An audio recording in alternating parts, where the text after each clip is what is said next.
فقد افترى إثما عظيما. إن الحمد لله نحمده ونستعينه ونستغفره ونعوذ به من شرور أنفسنا وسيئات أعمالنا. من يهده الله فلا مضل له ومن يضلل فلا هادي له. أشهد أن لا إله إلا الله وحده لا شريك له وأشهد أن محمدا عبده ورسوله.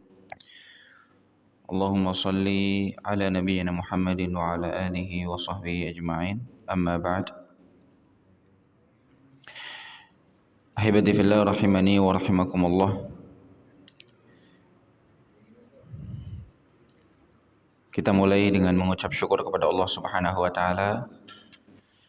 Kita masih insyaallah disayang oleh Allah Subhanahu wa taala karena kita insyaallah berada di atas kegiatan yang positif, yang diberkahi, yang dicintai oleh Allah Subhanahu wa taala, yaitu thalabul ilmi. Kita mencoba mencari tahu apa yang tidak kita tahu dari agama ini, mengangkat kejahilan dari diri kita. Maka tidak bosan-bosannya kami mengingatkan diri kami pribadi dan juga hadirin sekalian untuk memperbaiki niat. Datang pengajian di masjid yang mulia ini atau di pengajian-pengajian di tempat manapun, niatnya adalah mengharap wajah Allah Subhanahu wa taala, ingin diangkat kejahilannya sehingga faham tentang agama. Nabi SAW bersabda, "Man yuridillahu bihi khairan yufaqihuhu fid din."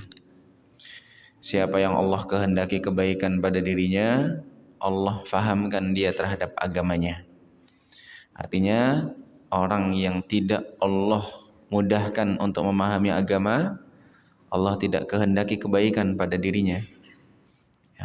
Kayak ini yang kami sebutkan bahwasanya insyaallah kita termasuk hamba Allah yang Allah inginkan kebaikan pada diri kita. Makanya kita hadir di majelis ini.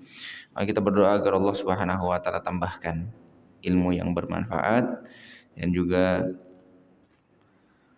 menjadikannya amal-amal soleh dari buah ilmu bermanfaat tersebut.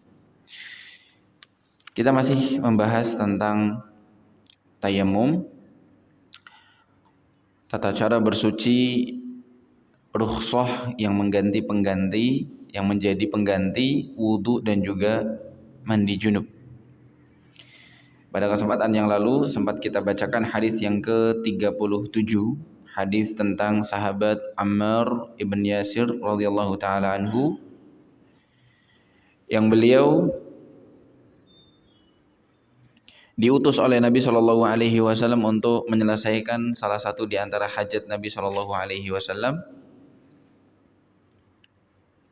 Namun qadarullah beliau di tengah jalan junub.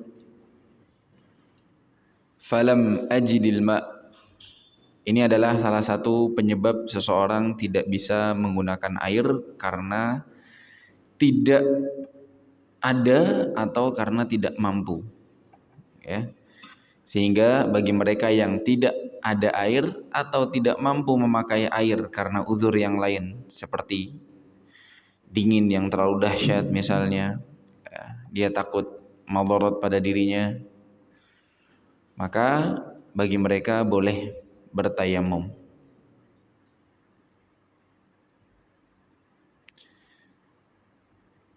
Kalau di Brebes air di subuh atau di pagi hari dinginnya termasuk dingin yang uzur buat tayamum atau enggak?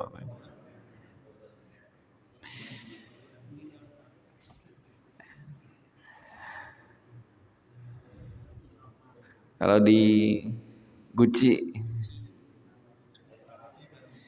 kalau ada air hangat maka pakai air hangat. Kalau dia bisa memanaskan air dengan pemanas, dipanaskan, dimasak atau pakai teko listrik yang lainnya. Barulah ketika sudah mentok tidak bisa, tidak ada alat yang bisa membantu menghangatkan air dan itu benar-benar ekstrim dinginnya, maka yang seperti itu boleh. Atau sakit dan lain sebagainya. Namun yang menjadi pembahasan dalam hadis Ammar bin Yasir adalah ketika beliau menganggap bahwa tayamum itu hanya pengganti wudhu. Orang ketika berwudhu, anggota badannya yang 4 dibasuh dan diusap. Kemudian diganti dengan bertayamum, diusap wajah dan tangannya. Kemudian Ammar berijtihad sendiri. Oh, kalau wudhu itu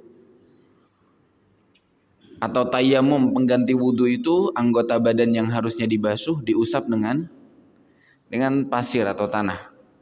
Maka kalau mandi junub dia berpikiran harus meratakan tanahnya atau pasirnya ke seluruh badan dia. Sehingga apa yang dilakukan oleh beliau? Fatamarraghtu fis sa'id. Beliau guling-guling di tanah, ya, mengguling-guling di tanah. Kama tamarraghud dabbah.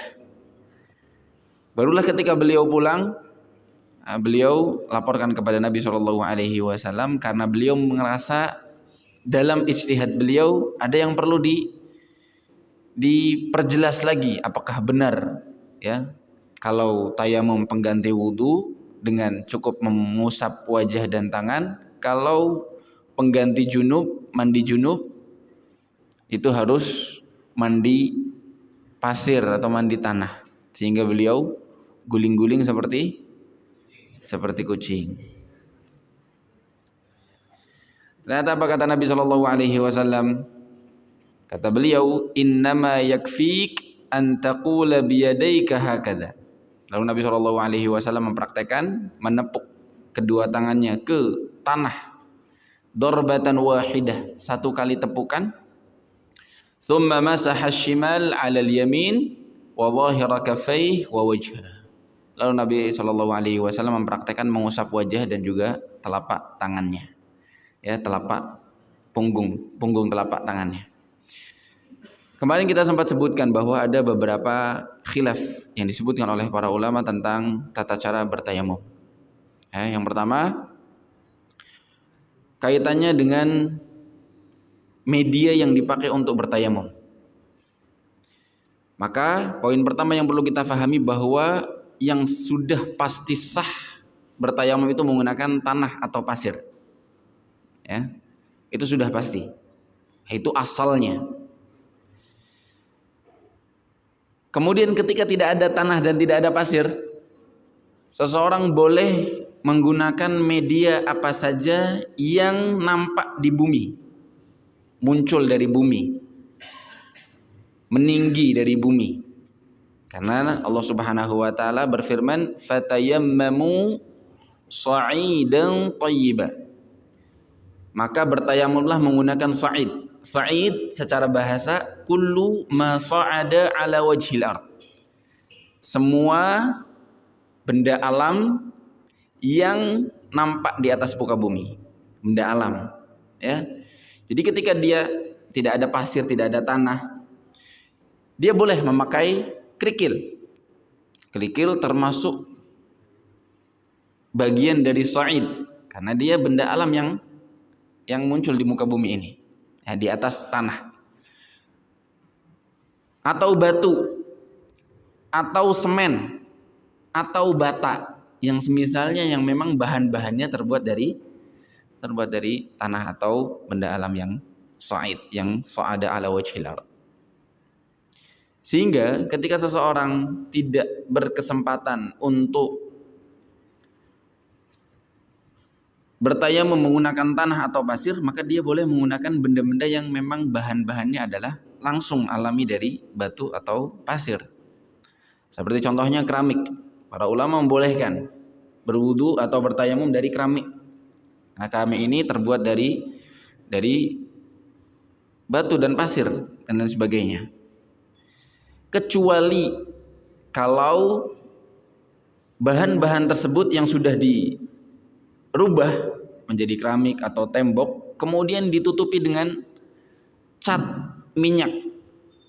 Maka kata para ulama, contoh tembok ini misalnya yang warna putih, itu aslinya bahannya pasir, batu, semen. Kalau masih asli, belum dicat, boleh dipakai buat tayamum. Tapi kalau sudah tertutup oleh cat, maka media yang terkena telapak tangan kita adalah catnya, bukan batu atau pasirnya. Sehingga kalau tidak ada debunya, maka tidak bisa kita bertayamum dengan tembok yang sudah ditutupi cat tadi, atau benda-benda lain yang sudah ditutupi cat, minyak yang sudah tidak murni lagi. Kecuali kalau tembok yang sudah dicat tadi kotor, ya, kena angin, banyak angin, debu nempel, ada debunya, benar-benar kerasa debunya, maka boleh. Nah, karena memang pada asalnya tadi kita menggunakan turab, ya, pasir atau tanah, atau benda yang ada debunya. Benda yang ada debunya. Seandainya tidak menggunakan bahan-bahan alami tadi, misalnya meja, boleh pakai meja, asalkan di mejanya ada debunya, kotor. Tapi kalau mejanya bersih, ya, benar-benar sudah dilap segala macam, tidak ada debunya sama sekali, maka tidak bisa kita bertayamum. Ini juga yang disebutkan oleh para ulama, termasuk masalahnya ketika berada di pesawat. Biasanya di pesawat petugas melarang untuk berwudu menggunakan air dari toilet atau kamar mandi di pesawat, disebut lavatory. Nah, itu karena memang jumlah airnya tidak cukup kalau untuk berwudu semua penumpang pesawat, sehingga sudah jelas boleh bertayamum. Ya, di saat itu boleh bertayamum. Ada air memang tapi tidak cukup. Sama seperti orang yang ketika dia bepergian bawa air tapi airnya cukup hanya untuk minum saja. Kemudian orang bawa air tapi dia lagi buang hajat dan dia butuh nyuwun sewu cebok dan juga butuh wudu, maka dia dahulukan untuk cebok dulu, kemudian wudunya dia menggunakan tayamum kalau memang sudah habis airnya. Tapi ketika di pesawat, rata-rata wallahu alam bishawab, pesawat itu biasanya bersih, sudah divakum semuanya, temboknya dilap-lap mungkin, ya. Kalau memang bersih sekali, tidak ada debu sama sekali, maka kita tidak bisa bertayamum di bawah karpet. Karpet tidak termasuk kategori sa'id, ya.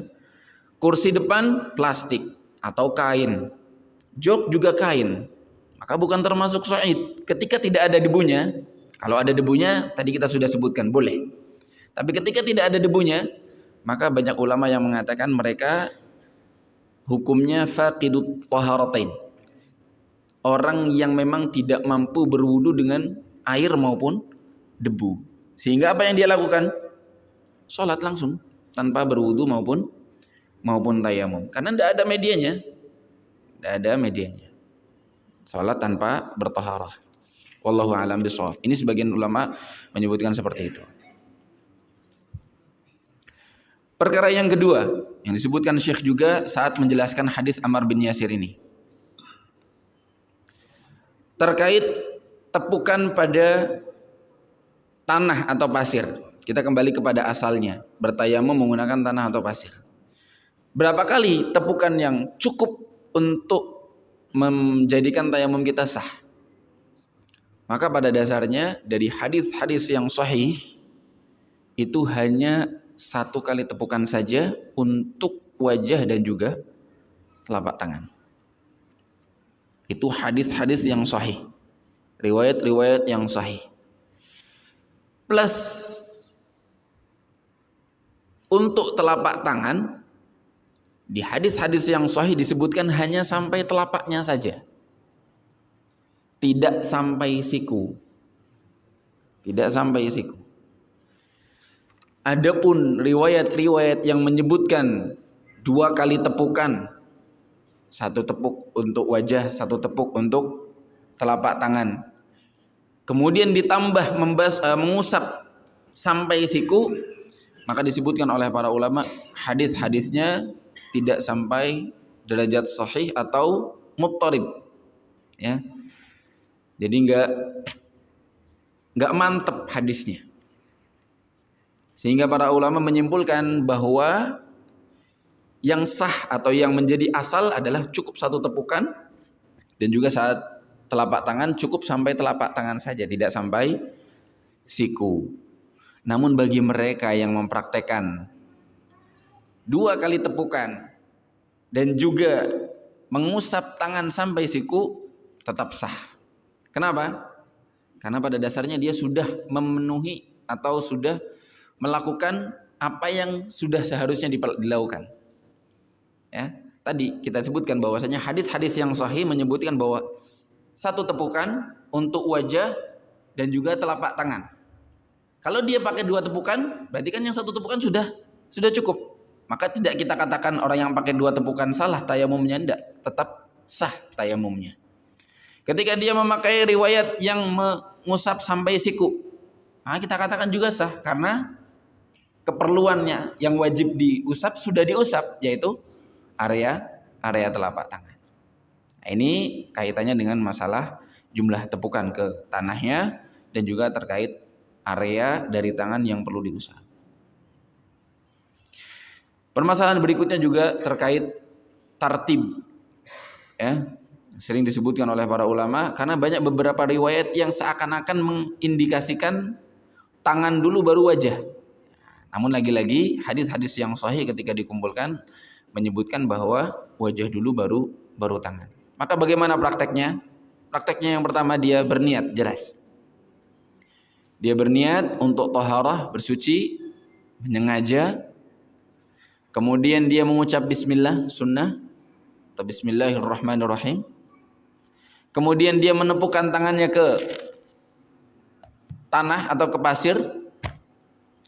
Kemudian sebagaimana riwayat sebelum yang kita bacakan, di antara sunnahnya juga tidak wajib memang. Baik. Sampai mana tadi, Pak?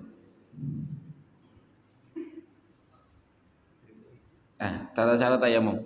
Ya, setelah dia menepuk, disunahkan untuk meniup, untuk mengurangi jumlah debu yang menempel di tangannya, tapi tidak menghilangkan, karena sudah pasti akan ada debu yang tersisa menempel meskipun kita tiup, dan itu sudah cukup.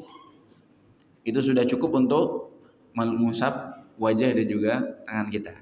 Setelah dia tepukan kemudian dia tiup, maka dia usapkan. Nabi Allah Subhanahu wa taala berfirman, "Famsahu biwujuhikum." Kata para ulama, ba di sini lil mulasaqah. Maksudnya adalah seluruh wajah. Tidak boleh sebagian. Tidak boleh sebagian, hanya wajahnya saja, formalitas tidak boleh, harus seluruh wajah. Para ulama menyebutkan seperti itu. Bahkan disebutkan sepakat oleh para ulama. Sehingga mungkin ini juga bisa dijadikan pemahaman bahwa ketika mengusap kepala saat berwudu kan pakainya huruf ba juga sama. Wamsahu bi ru'usikum. Nah, para ulama mengatakan ba di sini juga bukan ba lit tab'id, bukan untuk sebagian kepala yang diusap, tetapi melainkan seluruh kepalanya. Ya, sehingga memang itu yang sering kami praktekkan dan pendapat yang kami pilih, yaitu ketika mengusap kepala saat berwudu, semua kepala, bahkan disunahkan untuk maju mundur 2 kali, ya, maju sekali, mundur sekali, ya. Kemudian dia mengusap telinga. Namun tetap ini khilaf yang sudah ada dari zaman dahulu, sebagaimana yang disebutkan oleh mazhab Syafi'i rahimahullah.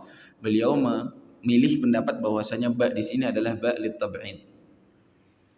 Dan para ulama banyak yang mengakui keahlian Imam Syafi'i dalam bahasa beliau, dalam bahasa Arab beliau.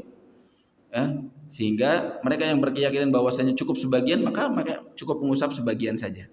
Kadang-kadang ujung kepalanya saja, ya, dan lain sebagainya. Namun kalau kita lihat, ya, sebagaimana ketika Allah menyebutkan dengan dalam tata cara tayamum, para ulama sepakat bahwasanya saat bertayamum tidak boleh sebagian wajah, dan lafadznya sama. Wamsahu atau famsahu biwujuhikum, saat berwudu wamsahu biru'usikum. Maka harusnya kepala juga harus seluruhnya, wajah juga seluruhnya. Maka diusap 1 kali cukup. Ya, 1 kali cukup. Kenapa? Karena kemarin kita sebutkan bahwa di antara hikmah berwudu, wudu itu mensucikan zahir dan batin. Airnya membersihkan, batinnya juga kita bertoharoh. Hati kita, dosa-dosa kita bertaubat kepada Allah Subhanahu wa taala lewat tata cara berwudu ini. Sedangkan tayamum dia kemarin kita sebutkan hanya mensucikan batinnya saja. Sedangkan zahirnya tidak sampai bersih. Atau boleh kita katakan formalitas ya, sehingga memang tidak bersih. Tidak menghilangkan kotoran. Tapi memang Allah Subhanahu wa taala tetap perintahkan tayamum agar orang tidak kehilangan kesempatan untuk tetap bersuci sebelum sholat saat dia tidak bisa menggunakan air karena tidak ada atau karena tidak mampu. Maka para ulama menyimpulkan bahwasanya yang namanya mengusap ya cukup 1 kali saja, tidak perlu 3 kali karena tidak ada gunanya. Itu juga yang dijadikan dasar ketika menyebutkan tata cara berwudu saat mengusap kepala. Saat mengusap kepala tidak diperlukan sampai 3 kali karena mengusap tadi kaidahnya cukup 1 kali saja. Sedangkan anggota wudu yang lain, wajah disunahkan sampai 3 kali, tangan disunahkan sampai 3 kali, kaki disunahkan sampai 3 kali. Nah, ketika bertayamum pun wajahnya cukup 1 kali. Setelah itu apa yang dia lakukan?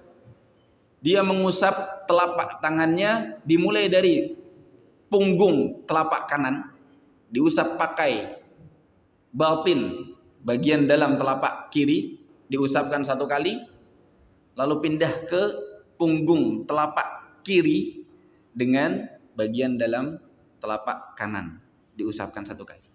Selesai. Nah, ini dia sudah menyempurnakan tayamumnya dan dia sudah bisa melaksanakan ibadah. Ini dipakai untuk pengganti wudu dan dipakai juga untuk pengganti mandi junub. Nah, sehingga istihadnya Ammar bin Yasir keliru ketika dia harus mandi pasir, mandi tanah. Kita bacakan syarah hadis yang disebutkan oleh Syekh.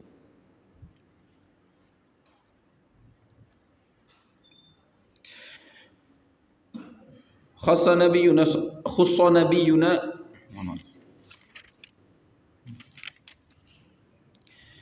بعث النبي صلى الله عليه وسلم عمار بن ياسر في سفر لبعض حاجاته. Nabi mengutus Ammar dalam beberapa hajatnya. Fa asabathu janabah, lalu junub.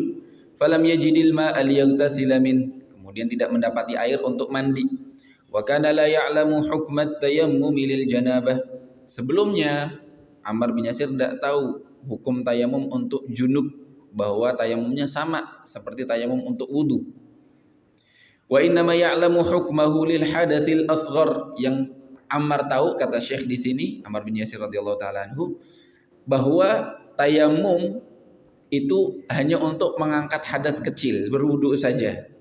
Fajtahada wa dhanna annahu kama masaha bis-sa'idi ba'd a'dha'il wudu'i 'anil hadatsil asghar. Maka beliau beristihad dan mengira bahwa sebagaimana kalau berwudu anggota wudunya diusap dengan tanah atau pasir ketika ingin mengangkat hadas kecil, fala budda an yakuna tayammumu minal janabati bi ta'mimil badani bis-sha'id. Menurut beliau kalau mandi junub maka perlu diratakan semua pasirnya, tanahnya, sehingga beliau guling-guling. Qiyasan 'alal ma, mengkiaskan pasir tersebut dengan air. Fataqallaba fi as-sha'idi hatta 'ammahu al-badan wa shalla.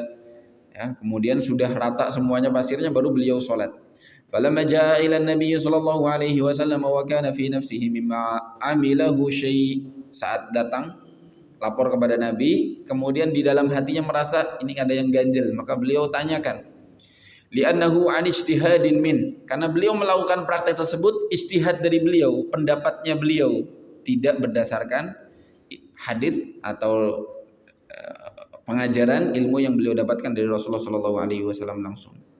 Dzakara lahu dzalik, maka beliau tanyakan liyara hal huwa ala shawab aw la, agar Ammar tahu benar atau tidak. Ternyata faqala an-nabiy sallallahu alaihi wasallam yakfika an ta'mimi badadika kulli, cukup daripada melatakan seluruh badanmu ya biturab, yakfik, cukup bagimu an tadriba biyadaikal ard, kamu tepukan kedua tanganmu ke tanah, darabatan wahidah, 1 kali tepukan, thumma tamsahu shimalaka ala yaminik wa zahira kaffaik wa wajhi, kemudian mempraktikkan tata cara tayamum. Ikhtilaful ulama. Beberapa khilaf yang disebutkan oleh para ulama, kita ulangi dikit. Hal yujzi'u fit tayammumi darbatun wahidatun lil wajhi wal kaffain aw la budda min darbatain? Apakah cukup satu kali tepukan atau harus dua kali tepukan? Wa hal la budda min al mashi 'ala al yadaini ila al mirfaqain? Apakah wajib mengusap kedua tangan sampai siku?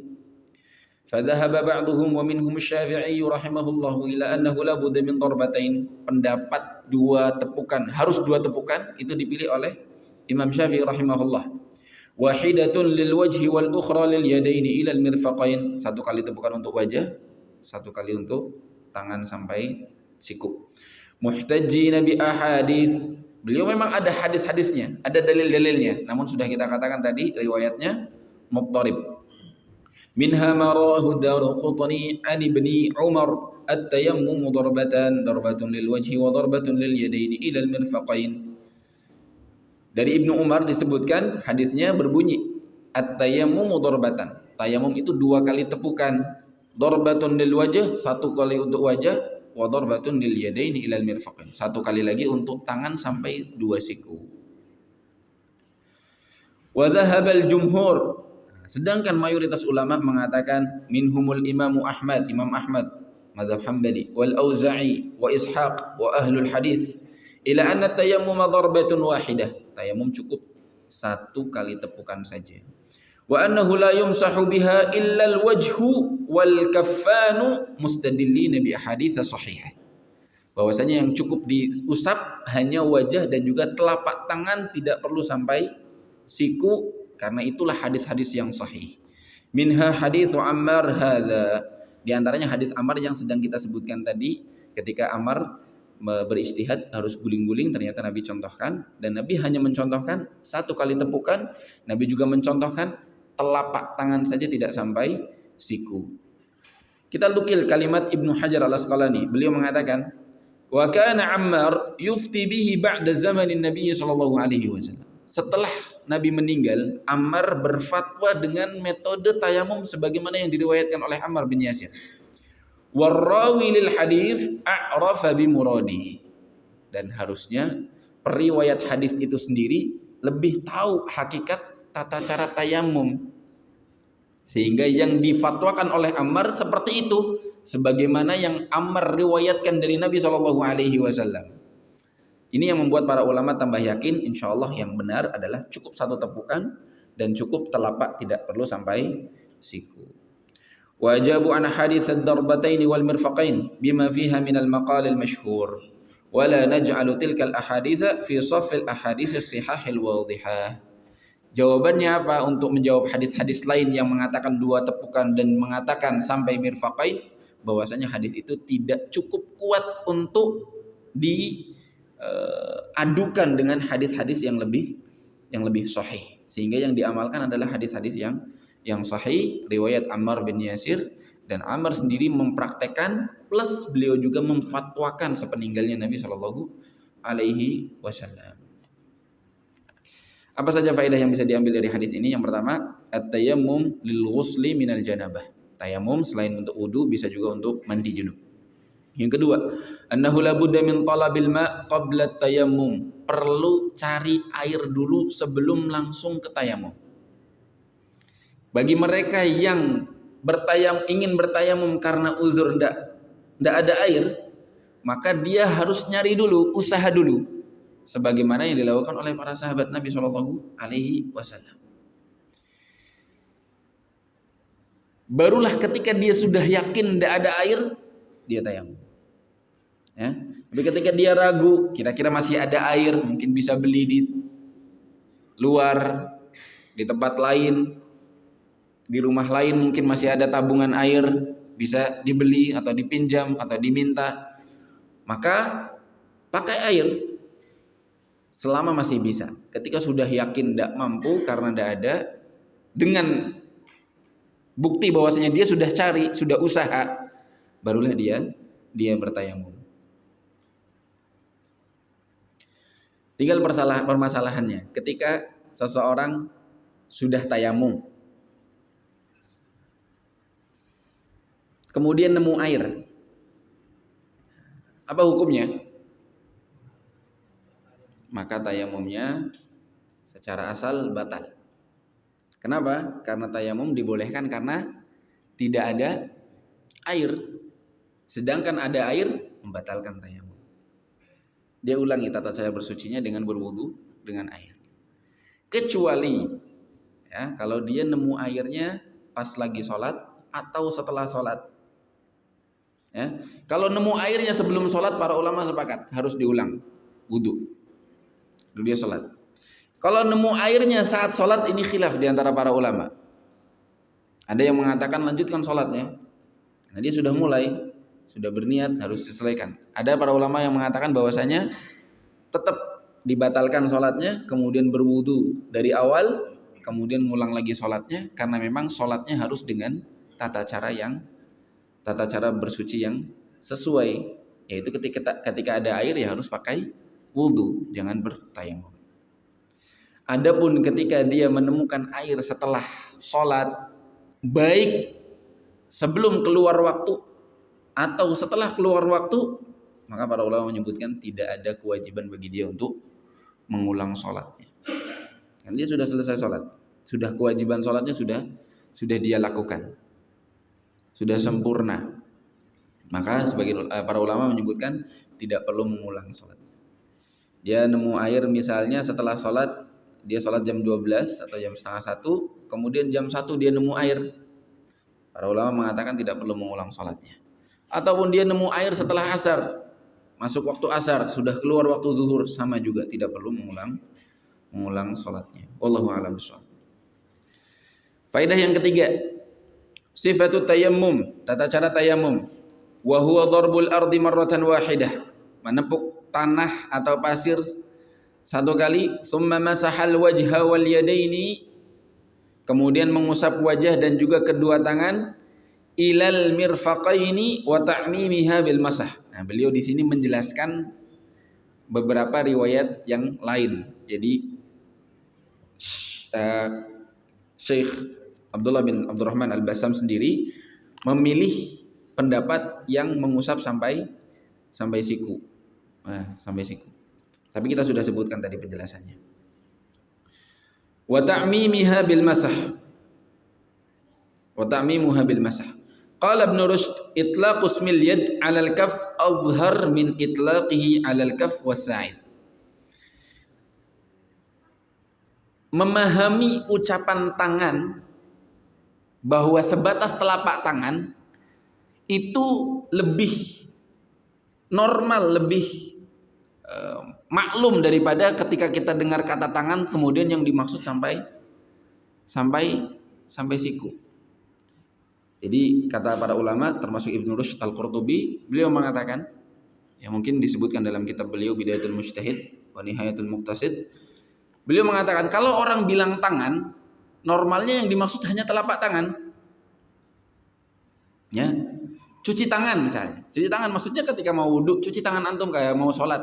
Mau cuci tangan cuman telapak tangannya saja. Jarang orang ketika bilang tangan maksudnya adalah sampai siku atau mungkin sampai lengan. Nah, itu jarang sekali. Normalnya ketika orang bilang tangan ya yang dimaksud hanya telapak tangannya saja. Oleh karena itu ketika ayat wudu disebutkan oleh Allah Subhanahu wa taala, Allah tambahkan. Allah katakan faghsilu wujuhakum wa aydiyakum, Allah tambahkan ilal marafiq. Allah perjelas khusus untuk berwudu dibasuh tangan, tapi tidak cukup cuman telapak tangan. Allah perjelas ilal marafiq sampai siku. Karena memang tadi secara bahasa orang kalau bilang tangan cukup telapak tangannya saja. Tapi karena berwudu harus sampai siku, maka Allah perjelas famsahu faghsilu wujuhakum wa aydiyakum ilal marafiq.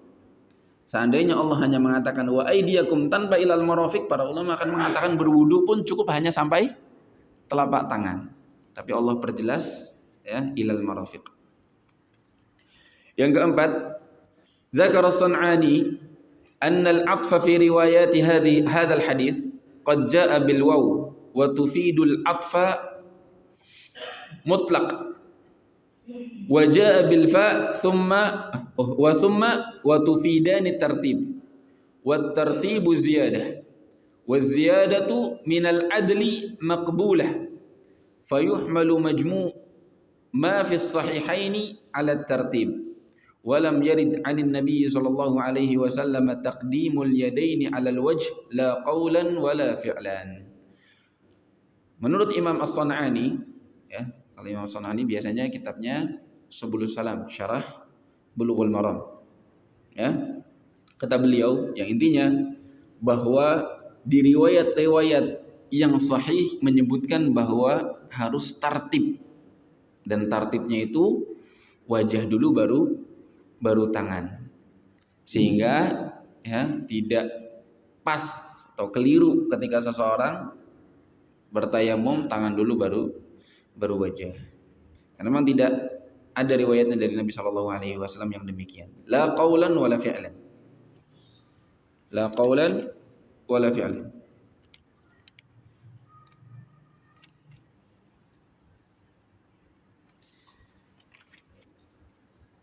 Taib. Yang kelima, anna tayammum lil hadathil akbar ka tayammum lil hadathil asghar fi sifah wal ahkam. Tayamum untuk mengangkat hadas akbar sama seperti tayamum untuk mengangkat hadas kecil, ya. Tayamum pengganti mandi junub sama seperti tayamum pengganti wudu. Fi sifah dalam tata cara, wal ahkam dan hukum-hukumnya yang berkaitan dengan tayamum. Sadisan al-ijtihadu fi masailil ibadat. Boleh berijtihad dalam permasalahan ibadah bagi mereka yang ahli dalam berijtihad, layak, punya kemampuan, punya ilmunya dalam urusan ibadah. Adapun dalam urusan akidah, maka secara asal para ulama mengatakan khusus dalam urusan akidah tauqifi, harus saklek dengan wahyu, ya.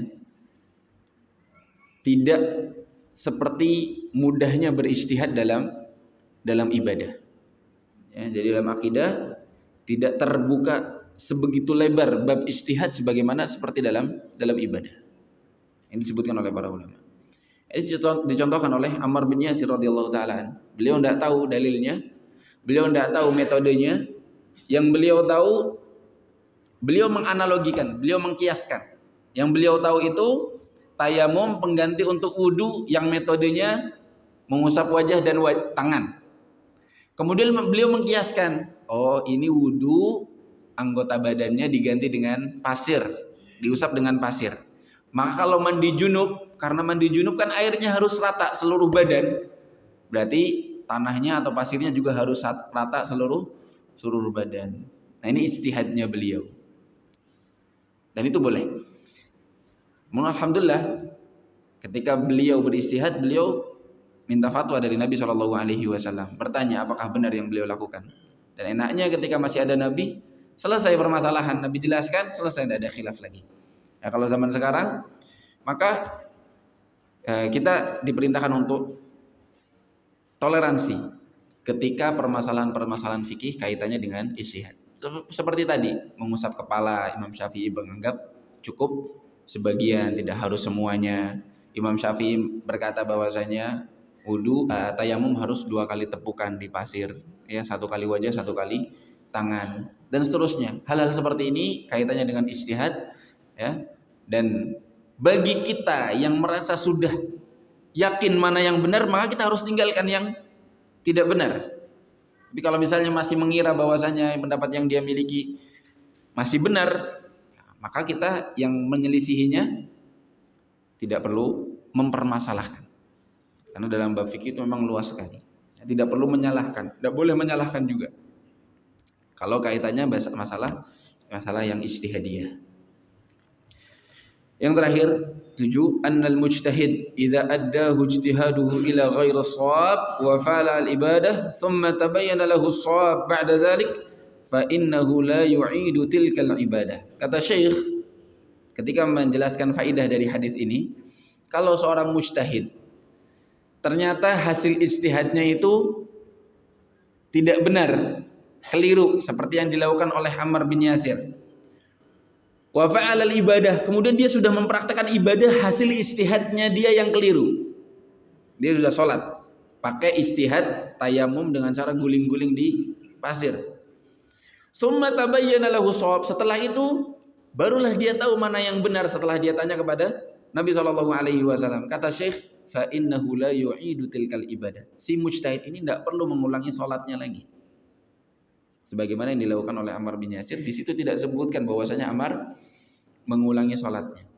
Karena kalau Ammar mengulangi sholatnya pasti dia sampaikan lagi atau mungkin ditanyakan lagi kepada Nabi SAW, perlu tidak saya ulangi sholatnya?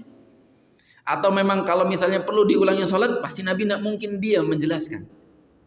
Setelah menjelaskan tata cara tayamum, Nabi pasti arahkan, Ammar ulangi sholatmu. Tapi buktinya, faktanya Nabi tidak meminta, Ammar juga tidak menjelaskan, sehingga menurut Syekh ketika dia sudah terlanjur beribadah, maka tidak beribadah menggunakan ijtihad dia yang keliru, tidak perlu dia ulangi. Rahimani wa rahimakumullah. Ini penjelasan dari hadis Ammar bin Yasir berkaitan dengan hukum-hukum atau masalah-masalah yang berkaitan dengan tayamum. Kita lanjutkan hadis yang terakhir. Hadis yang terakhir ini sebenarnya sudah kita bacakan di awal pembahasan tayamum ketika menjelaskan tentang keutamaan umat Nabi SAW. Kita bacakan kembali, tidak masalah. An Jabir bin Abdullah radhiyallahu anhuma anna Nabiy sallallahu alaihi wasallam qala u'titu khamsan lam yu'tahunna ahadun minal anbiya'i qabli. Aku diberi 5 hal, kata Nabi, riwayat Jabir bin Abdullah, yang tidak diberi 5 hal ini kepada nabi-nabi siapapun sebelumku. Nusirtu birra'bi masirata syahr. Aku dimenangkan dengan rasa takut, ya, rasa takut yang menghinggapi musuh sebelum berperang sebulan. Ya, sebulan sebelum berperang musuh sudah merasa takut. Wa ju'ilat liyal ardu masjidan wa tahura. Kata Nabi SAW, faedah apa? Keistimewaan beliau yang kedua, tanah atau bumi ini Allah jadikan bagi beliau masjidan. Boleh jadikan tempat sujud, boleh jadikan tempat sholat, wa tahuron, boleh dipakai untuk bersuci, bertayamum. Makanya Nabi tambahkan, fa ayyuma rajulin min ummati adrakathu shalah falyusalli. Maka siapapun dari umatku yang kedapatan waktu sholat, dimanapun dia berada, sholat.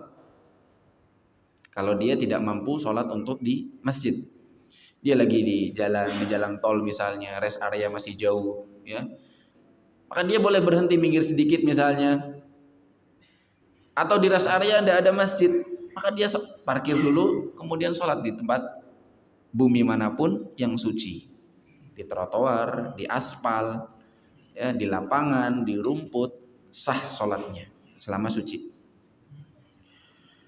Wa uhillat liyal ghanaim. Yang ketiga, Allah Subhanahu wa taala halalkan harta rampasan perang bagi Nabi SAW dan juga umatnya. Kita pernah sebutkan pada kesempatan lalu bahwa di antara yang sampai kepada kami tentang riwayat para nabi-nabi, ketika mereka setelah perang, harta rampasannya dikumpulkan di tengah lapangan, kemudian datang api dari langit menyambar harta rampasan tadi, sehingga para nabi dan juga umatnya tidak bisa memanfaatkan harta tersebut. Walam tahilla li ahadin qabli, tidak halal bagi nabi sebelumku. Yang keempat, wa u'titu syafa'ata wa kana an-nabi yub'atsu ila qaumihi khassah wa bu'ithtu ila an-nasi 'amah. Dua yang terakhir adalah nabi diberikan syafaat, kemudian Nabi SAW diutus untuk seluruh umat, seluruh kaum, yang merah, yang hitam, yang putih, ya, yang Arab, yang Cina, yang Eropa, yang Asia, semuanya jadi umatnya Nabi SAW. Karena nabi-nabi sebelum beliau hanya diutus kepada kaumnya saja. Nabi Musa hanya Bani Israel, Nabi Yunus untuk kaumnya, dan juga nabi-nabi yang lainnya. Kita bacakan penjelasan Syekh, barangkali ada faedah yang baru yang bisa kita ambil dari hadis ini. Kata Syekh, hussa nabiyuna sallallahu alaihi wasallam an sa'iril anbiya bi khisalin syarifin atau bi khisali syarafin. Nabi SAW diistimewakan dari nabi-nabi yang lainnya dengan perkara-perkara yang mulia. Wa muyyiza bimahamida lam takun liman qablahu minal anbiya alaihi wassalam. Dengan kemuliaan-kemuliaan yang tidak pernah dimiliki nabi-nabi sebelumnya. Karena memang Nabi SAW nabi yang paling mulia, umatnya pun umat yang paling mulia. Kita memang datang paling terakhir, tapi kita nanti yang menjadi penengah dan pengadil bagi umat-umat yang lainnya di hari kiamat. Allah Subhanahu wa taala berfirman, "Wa kadzalika ja'alnakum ummatan wasata." Begitulah kami jadikan kalian, kata Allah, umat yang pertengahan. Litakunu syuhada, agar kalian nanti bersaksi bagi umat-umat yang lainnya. Ketika umat yang lainnya ditanya, "Kenapa kamu kafir? Kenapa kamu syirik? Apakah tidak ada nabi yang datang kepada kalian?" Ketika mereka mengatakan tidak ada, kami tidak dapat nabi, tidak dapat rasul, kita nanti yang mengadili. Kita akan yang bersaksi, bilang, demi Allah ya Allah, sudah datang nabi kepada mereka, sudah datang rasul kepada mereka, sehingga mereka akhirnya dihukum oleh Allah Subhanahu wa taala. Kita lanjutkan sedikit setelah dikumandangkan adzan. Fa min dzalik, Syekh sebutkan satu persatu keistimewaan Nabi SAW yang disebutkan di dalam hadis tadi. Ulahunna anna Allah Ta'ala nasarahu wa ayyadahu ala a'daihi birru'ab. Allah menangkan dan tolong Nabi SAW atas musuh-musuhnya dengan rasa takut. Alladhi yahillu bi'a'daihi fayuhinu quwahum wa yudha'di'u qiyanahum wa yufarriqu sufufahum wa yufarriqu jam'ahum. Membuat mereka takut, gentar, cerai-berai, ya. Walau kana Nabi sallallahu alaihi wasallam ala masirati syahri minhum, meskipun Nabi perjalanannya masih 1 bulan lagi baru sampai ke musuh beliau, tapi musuhnya sudah takut duluan. Yang kedua, tsaniha anna Allah Ta'ala wassa'a ala hadzal nabiyil karim wa ummatihi al-marhumah bi an ja'ala laha al-ardha masjidan. Allah permudah urusan nabinya dan juga umatnya yang Allah rahmati dengan Allah jadikan bumi ini masjid, tempat sujud. Fa aynama tudrikuhumus shalah falyusallu. Kapanpun salat menghampiri mereka waktunya, maka hendaknya mereka salat. Fala tataqayyadu bi amkinatin makhsusah. Tidak harus salat di tempat tertentu. Kecuali kalau memang masih bisa salat di masjid, maka ditekankan salat di masjid. Dan ketika dia sudah tidak bisa sholat di tempat khusus sholat, maka dia sholat dimanapun dia berada selama tempatnya suci. Kama kana man qablahum la yu'adduna ibadatihim illa fil kanaisi awil bi'. Umat sebelumnya mereka hanya boleh ibadah di gereja mereka, awil bi' atau sinagog-sinagognya mereka. Tidak bisa sholat di luar tempat ibadah-ibadah mereka. Wahakadha fa innallaha rafa'al haraja wad-dhiq an hadhil ummah fadlan minhu wa ihsanan wa karaman wa imtinanan. Ini lagi-lagi bukti karunia Allah, lembutnya, sayangnya kepada kita, kepada umat ini. Allah tidak mempersulit. Nah, ini menunjukkan juga bahwasanya sholat itu tidak bisa gugur sama sekali selama orang itu masih mampu sholat, masih sadar, masih waras, masih bisa melek. Dia tidak punya alasan untuk tidak sholat, ya. Buktinya apa? Allah pun masih memudahkan. Ketika Anda ada masjid, silahkan sholat di mana saja. Ini menunjukkan bahwasanya sholat tidak bisa gugur ibadahnya. Ketika di pesawat, tidak ada sholat, tidak ada musola, tidak bisa sujud dengan sempurna, maka sholat sebisanya. Tidak boleh seseorang beralasan, sholatnya nanti tak tunda, nunggu landing, nunggu turun sampai keluar waktunya, maka tidak boleh. Apa kata Nabi Shallallahu Alaihi Wasallam? Aynama tudrikum, aynama adrakathumus shalah, falyusallu. Siapapun yang kedapatan waktu sholat, maka dia harus langsung sholat.